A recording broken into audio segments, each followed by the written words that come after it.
Сәлем достар, міне бүгін бізге Қытай елінен кезекті тапсырыс келді.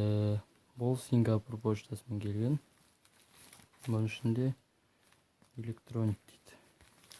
Білмедім бұның ішінде не бар екен. Қане ашып көрейін. Мен бүгін мұнан деп шақпен ашам. Өте қызық шақ. Ал ашып көрейік. Мен ашу.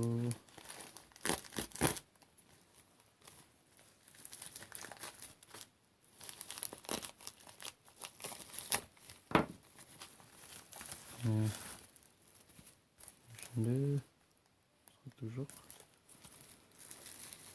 Осындай пупыркамен кепті.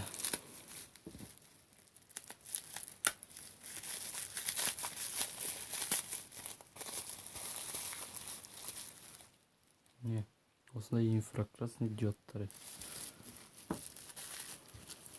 Бұл диодтар міне 10 штукка заказ берген болатын. 10 штукка заказ берген болатын. Бұл диодпен мен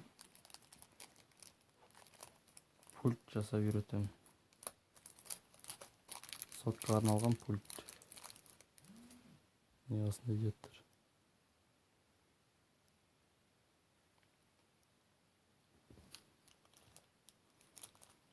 болатын.